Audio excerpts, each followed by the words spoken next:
Pull up in motorcades. I got a show today. This all I'm trying to do. Hustle and motivate. Choppers a throwaway. Man, you already know what it is. Jay Williams, let's live life, fam. We're back. R.I.P. Nip Hustle, man. Sad you gotta die to be great. And even then, people will debate whether you were great or not based off of the numbers of albums you sold, or how long you had been on the scene, or how many people know you.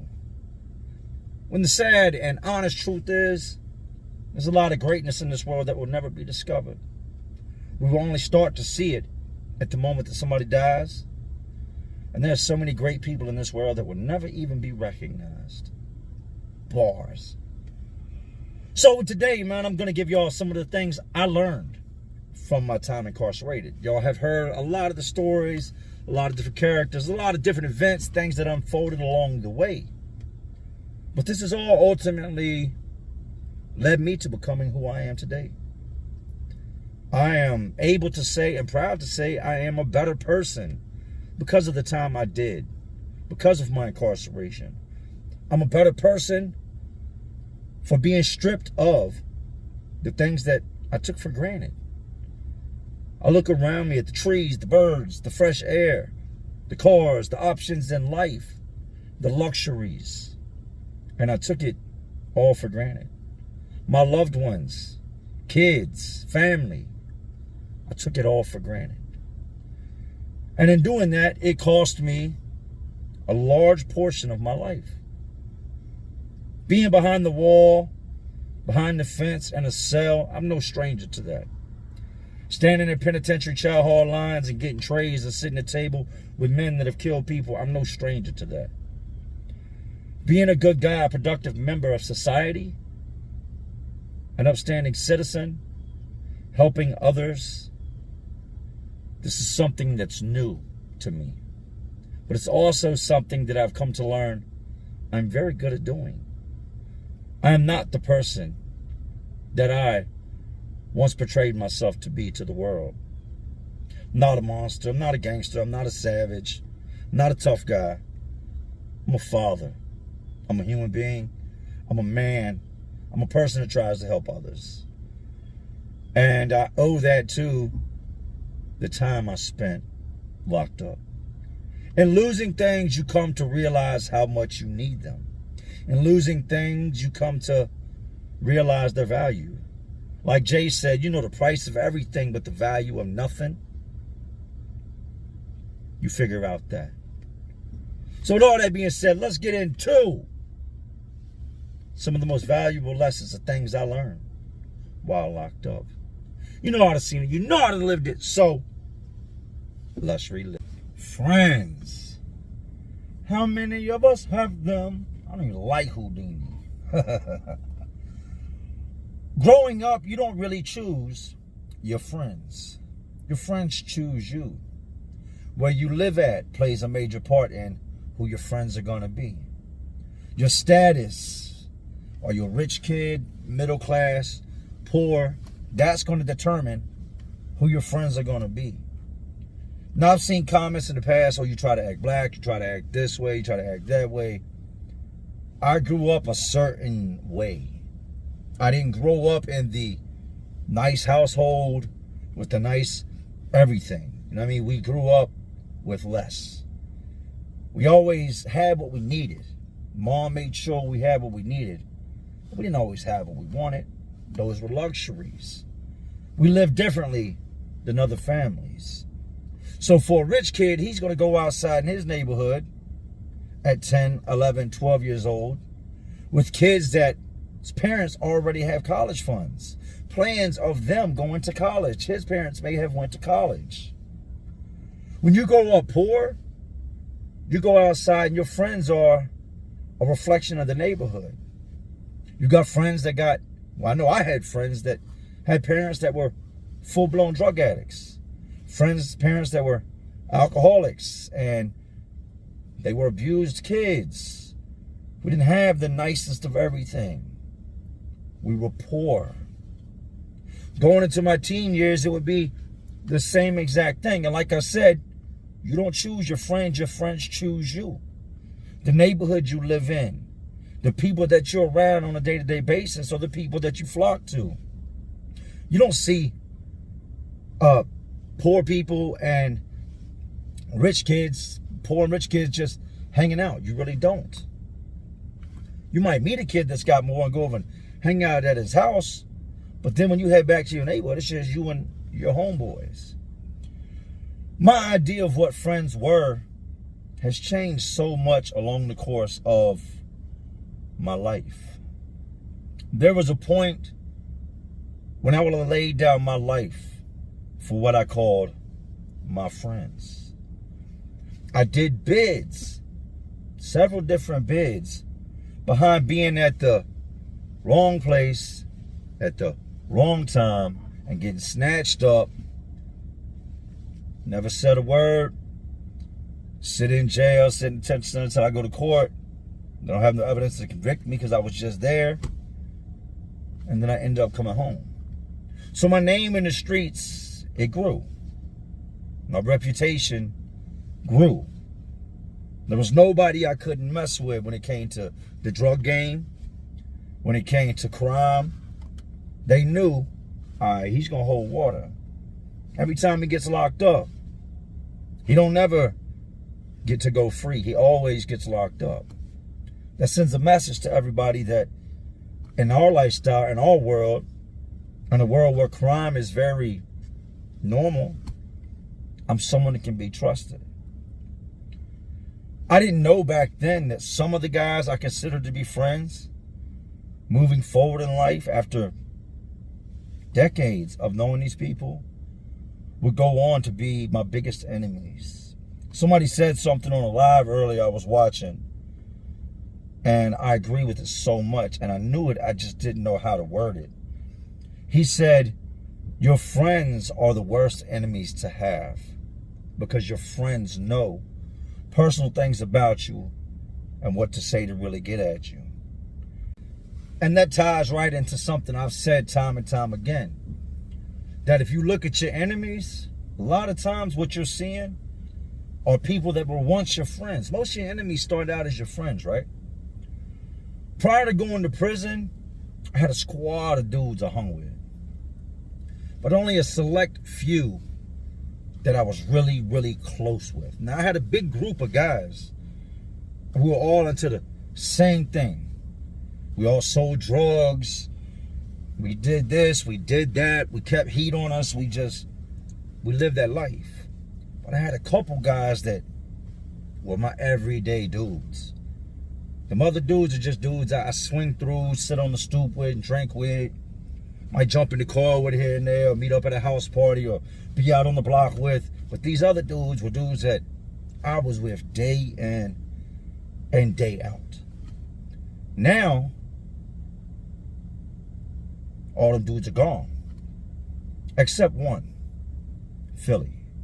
Philly is still family to me. At one point or another, people get lost, people get crossed. You grow up. You grow apart. At 42 years old, I'm not a junkie. I'm not an alcoholic. You know what I mean? I don't drink. I don't do drugs. I seldomly even smoke. Makes me paranoid. So when my friends fall into the trap, they fall into the lifestyle of getting high and doing all that. It's a no-brainer. I'm going to go that way. You hang around people that do the same things you do. I went off to prison. I just knew everybody loves Jay. This ain't gonna be nothing. It's gonna be a breeze. I held everybody down. When I ate, everybody ate. If I had money, everybody had money. When I was on, everybody was on. My friends will never forget me, man. I'll live on forever. I'm immortal. They forgot me the day I got locked up. No cards came. No letters. Nobody stopped by to check on my kid. Nothing. Their lives went on. But these are my friends. I've bled for these dudes. made other guys bleed for these guys. And these are my friends. I told y'all in the beginning, you find your friends according to where you're at. And going to prison, I found some guys that were a lot like myself. And there are certain things I look for when I look for a friend, certain qualities. The morals, honesty, integrity. And in prison, that's not a place you find a whole lot of that. Let's just be honest here. That's where the worst of the worst go to get housed and go to live out the remainder of their lives.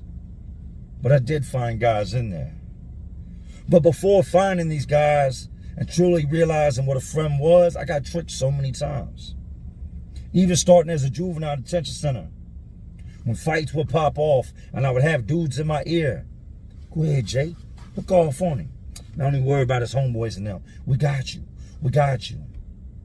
And there I go. Old Sammy Sausage Head. Boom! Take off, and the next thing you know, I'm getting jumped. Them dudes just watch me crash out. Then afterwards, it was, oh man, the guards was looking, bro. We couldn't get caught up. I went over there knowing the guard. I knew the guards was looking. So did y'all. What changed? What changed is y'all seen the violence. Y'all seen people getting hurt. Y'all was, oh no. Y'all gassed me up. That happened in the streets as well. It happened in prison. So then I became real quick to cut people off. When you show me who you are for the first time, I believe you. You don't have to do it twice. You don't have to do it 3 times. When I pick up on that flaw and I see it, I fall back. I can cut off a friendship like a light switch. I know that sounds sad, but that's what I've learned to do. That's what being locked up taught me to do. I made friends that would turn on me, lie on me, leave me when I needed them the most, write me off, so I had to learn to write them off. I would tell somebody, hey, don't do that, because I'd already been through what they had been through, and they wouldn't listen to me. If you're not going to listen to me, we ain't got nothing to talk about. If you're just going to destroy yourself and go do something that I know is going to end bad, after me being your friend and telling you with nothing to gain not to do that, then I got to fall back from you. I met some dudes that I will forever hold near and dear to my heart. Guys that I met in the beginning of my bid that to this day I still talk to. One of those guys got out Tuesday, Mark. Got out Tuesday. I told y'all, I think I spoke on this. I met Mark in 2007. Mark was not the kind of guy you would expect to see me hang around when you looked at my friends. Most of my friends had face tattoos, head tattoos, sleeved out full necks, homicide charges. They were bad guys. Most of my friends did drugs, sold drugs, ran throughout the penitentiary like it was a play game, like it was just, this is all just fun. And then I met Mark. I was working maintenance. And at first, I didn't really talk to dude. You know what I mean? I was kind of not looking to make no new friends, man. But after being around dude long enough, I realized, damn, he's a good dude, man. We might not be the same, but we have the same morals. We're just not, he's not violent like I am. Maybe that's a good thing.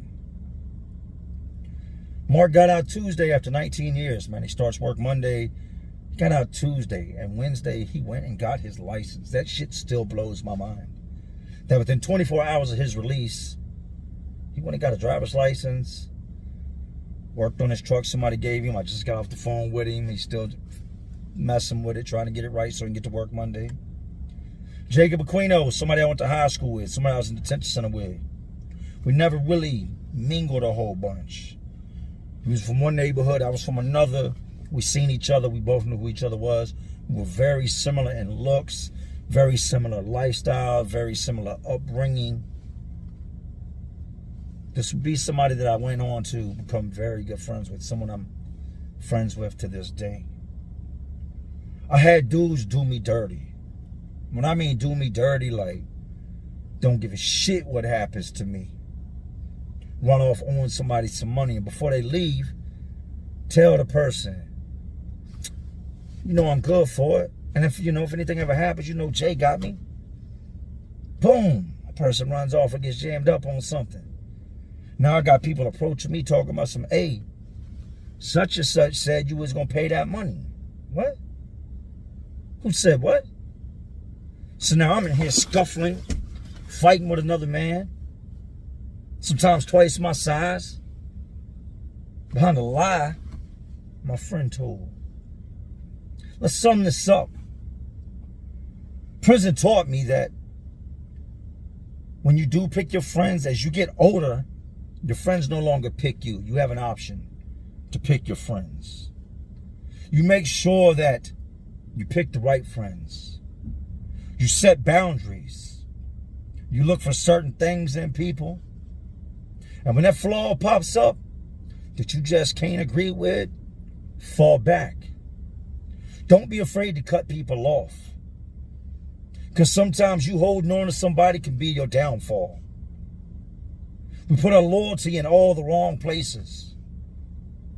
I got out so many times, and the only people that held me down while I was down was my family, my mother, my siblings, aunts and uncles. Those were the only ones that had anything to do with me, as I thought I had all these friends. And I would get out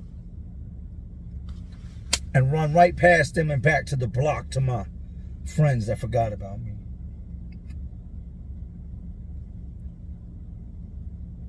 I learned it's okay to cut people off. It's okay not to care what those guys think about you. Because if they're talking about you, doesn't mean you're doing something wrong. A lot of times, if you're doing what's right, that'll cause people to talk about you. Oh, we think she's better than people now, huh? Oh, he don't come over here no more, huh? No, I don't. Because I didn't have an option when I was there. I was young.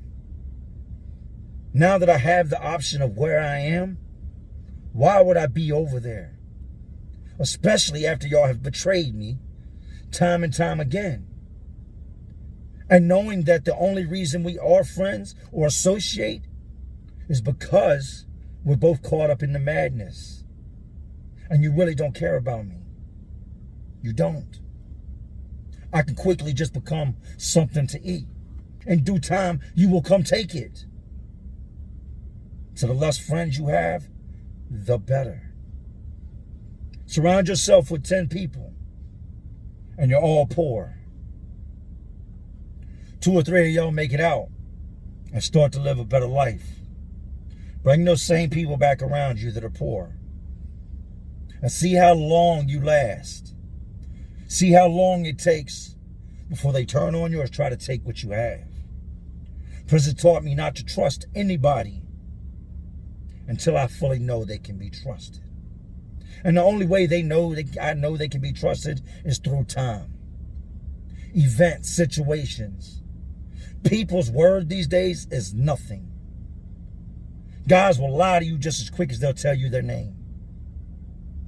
Watch your friends.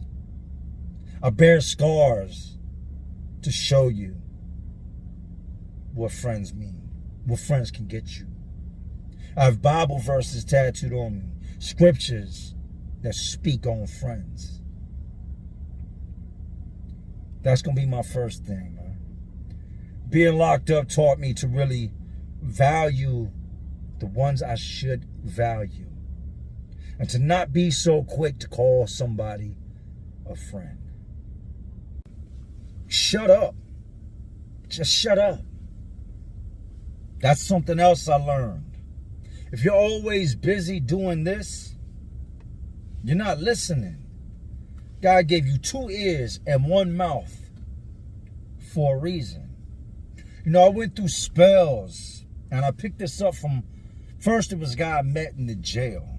A guy named Stacy. I talked about the dude, not the dude Stacy that did the weirdo stuff with the kid. No, not him and the dog situation. There was another dude I was in jail with named Stacy that was like a hippie dude that I met that even though he was a hippie, he was solid. Like, dude would dump, get it in, and then wear that shirt around all day long with blood on it, with his ops blood on it. He would go in a cell, knuckle up, bust them up, and get their blood all over him.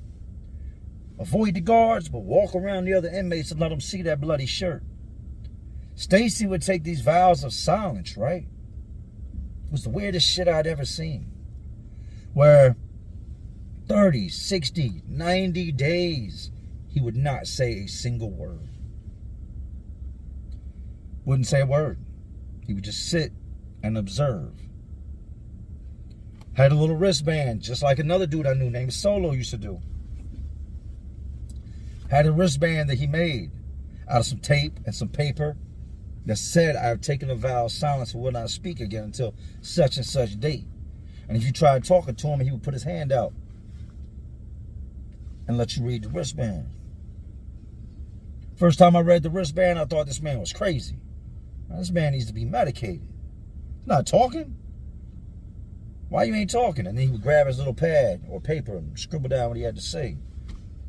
Because I'm going to use this time to reflect and just listen and pay attention.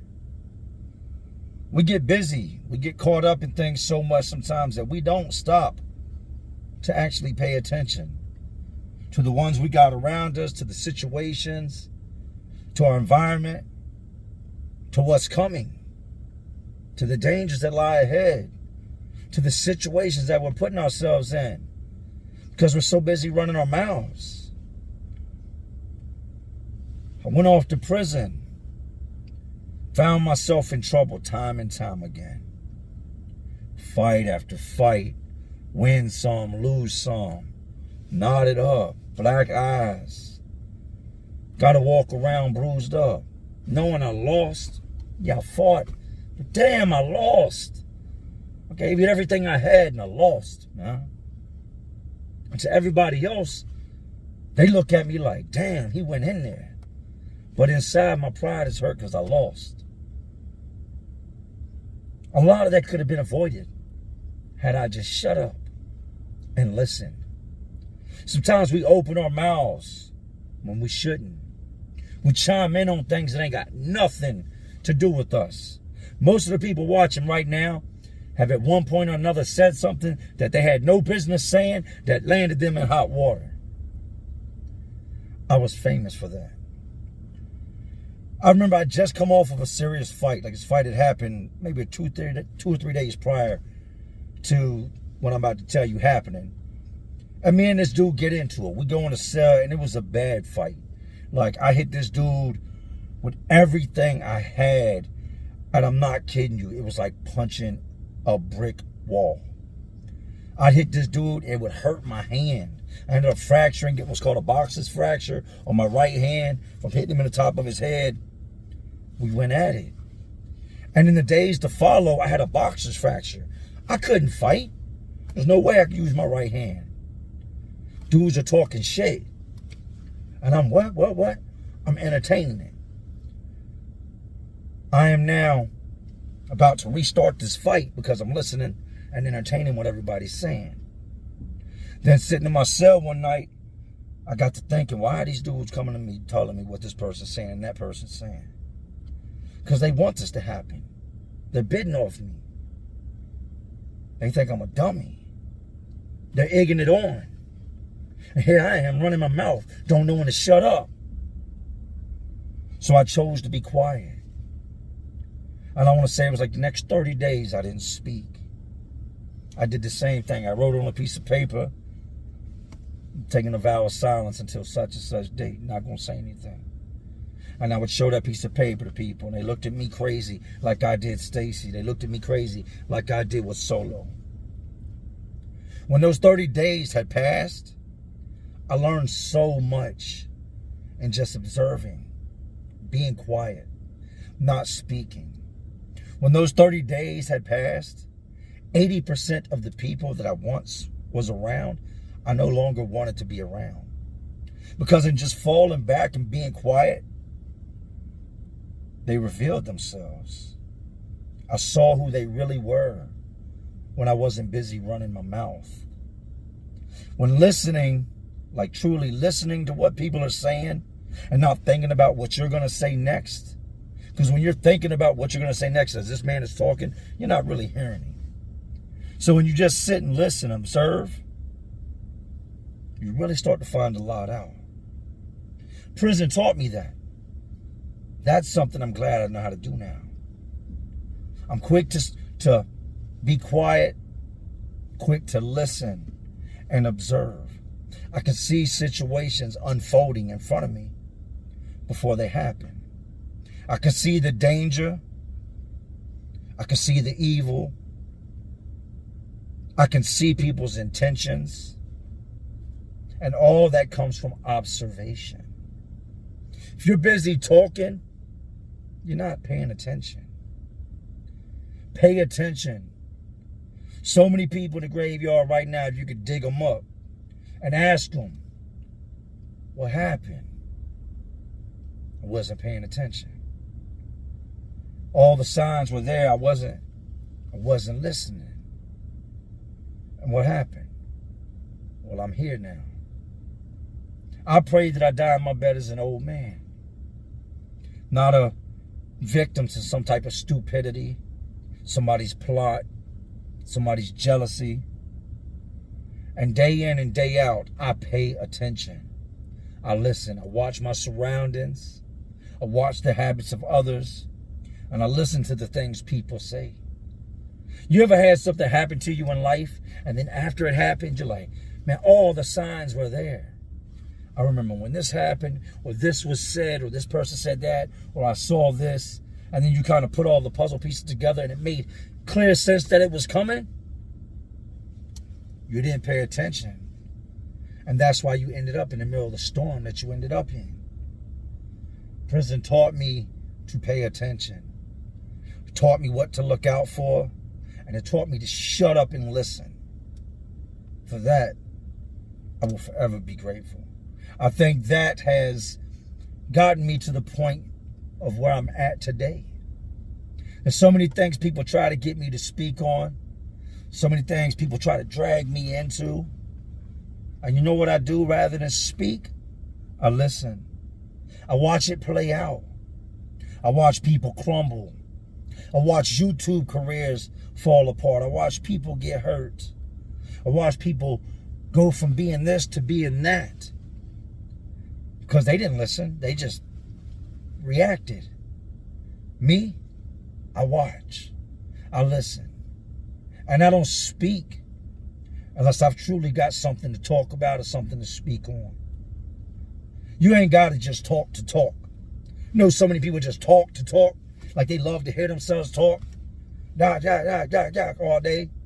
We all know one of those dudes. You're looking at him like, why this dude will never shut up? Those are usually the guys that fall victim. Because they're so busy wanting everybody else to hear them that they don't hear what's going on around them. Who cares? I said it, who cares? I learned to not take what people say so serious.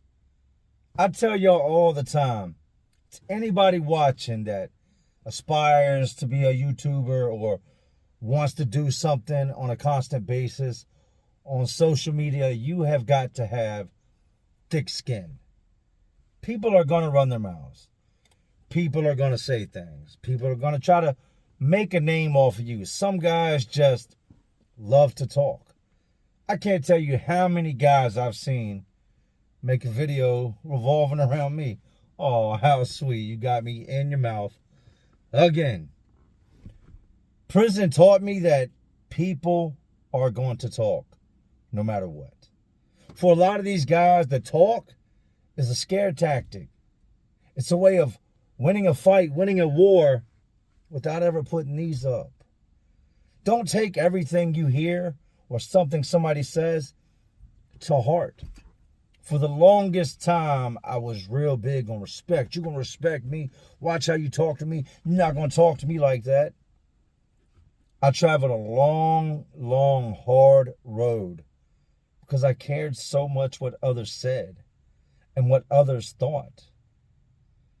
Prison taught me that and reacting to those words, there are consequences. And even if I win the fight, I still lose because it got me out of character or it got me in trouble. I get landed up in the hole out here in the streets. Somebody's words, somebody says something, and you go track that person down, you're going to jail. If somebody gets on YouTube and makes a video about me, what positive is going to come out of me responding to them? That's what they want. Stop caring so much what people think about you. At the end of the day, none of that matters. If you don't like me, that's fine. If you want to make videos, that's awesome. It's very, very cute. But what you say doesn't make or break me. And I'm not going to respond to you. A lot of my fights in prison, in jail, in life in general, all started out as words. This person said that.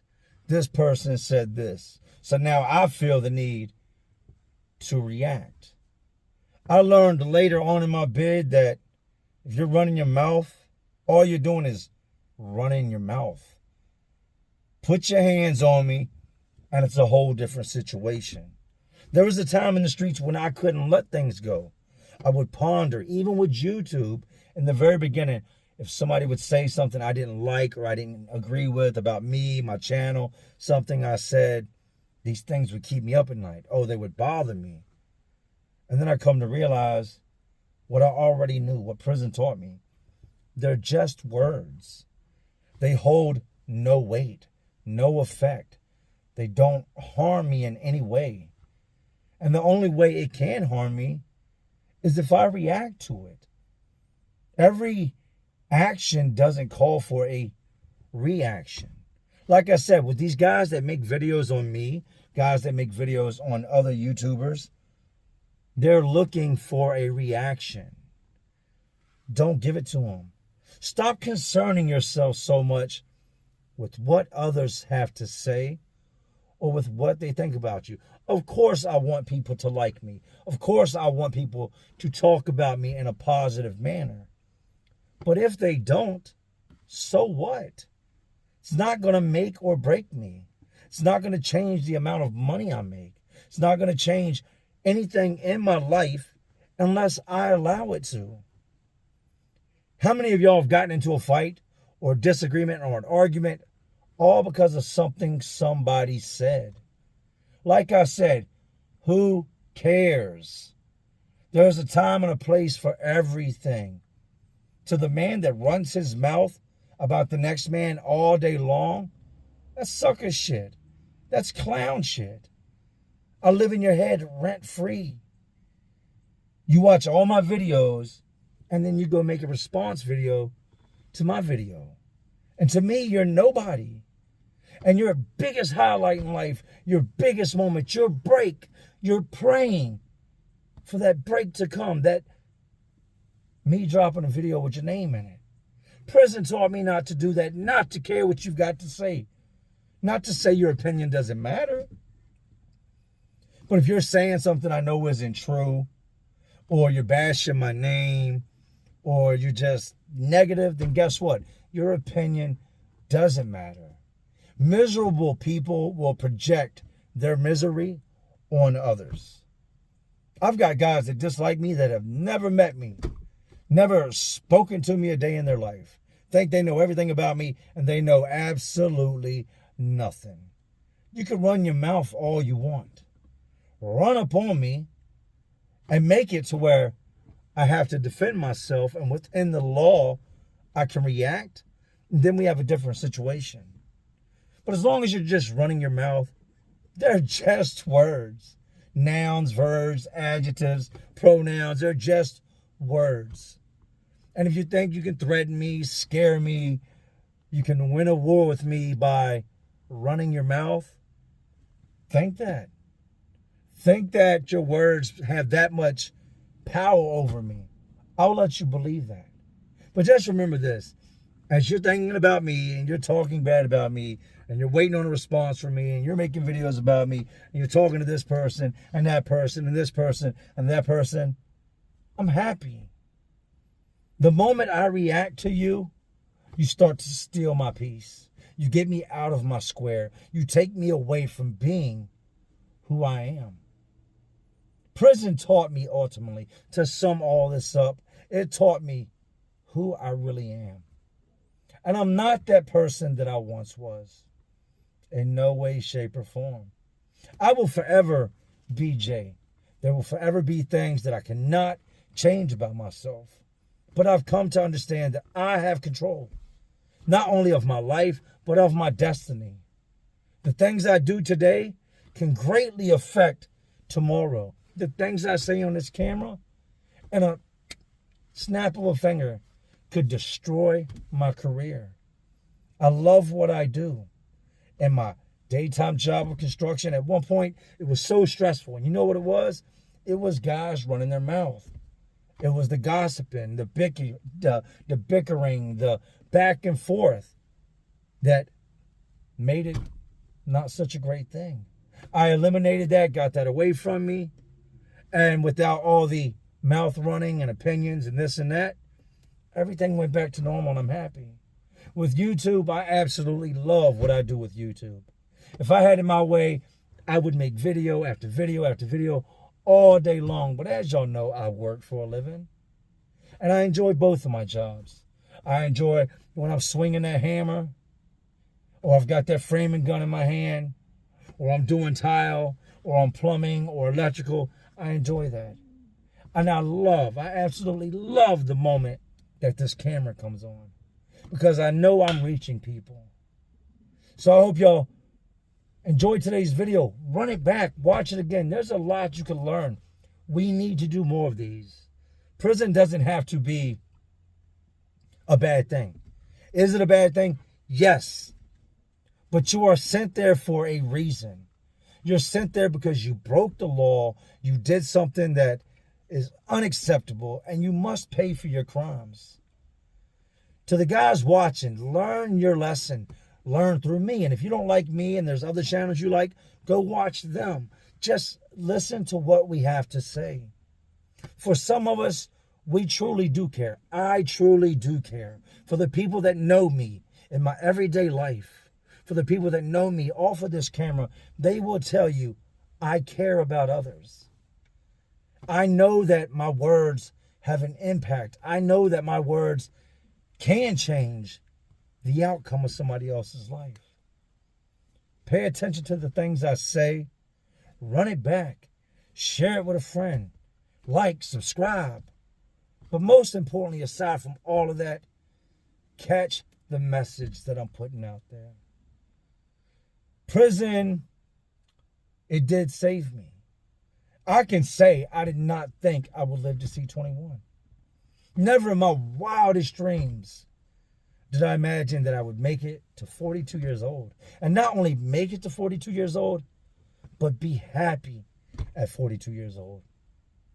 Had I not traveled down that long, hard road, I wouldn't be where I am today. I honestly don't think that I would be alive had I not went to prison. Some of y'all are not going to heed my warnings. You're not going to heed my advice. You're not going to listen. You're going to turn this video off and you're going to go right back to doing the things you were doing. And you're going to find yourself on the other side of that wall, on the other side of that fence. I had a guy that was family. This was a brother-in-law of mine one time.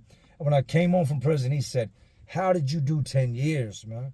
I couldn't imagine. He's like, I did 30 days one time and I almost went crazy. Like, I couldn't do no 10 years, Jay. A couple years back, he was sentenced to 6 years. And he's been in there ever since. You don't get to say, I want to go home. Hey, I'm sorry. I apologize. I won't do it again. Once those handcuffs click, the journey begins. When you go in front of that judge and he sentences you to prison and he sends you off, you're going. And you're not coming home early. You will not return before your release date arrives. Keep that in mind when you're out there doing what you're doing. Be your best self without having to go down that road. That's the advice I give all y'all. So I hope that y'all have enjoyed some of the changes I've made with the channel. I told you we're going in the direction of podcasting. So would you seeing me do these interviews and interacting with others, what I'm doing is I'm laying down the blueprint for what's to come. Stay tuned. We got a whole lot of greatness lying ahead of us. Hope y'all enjoyed today's video as much as I enjoyed making today's video. But I'm going to get inside, man. I got kids. I'm going to get back to living my best life. But anyways, these jails, detention centers, these prisons, these facilities, they're all just crazier worlds inside of a already crazy world we live in. And as always, y'all know what I'm doing. I'm just trying to keep y'all entertained. Are you not entertained? And like always, this is Jay Williams, Let's Live Life. And to all my real ones, and the awesome real ones watching, because y'all still watching me. Man, y'all know how we do. Salute.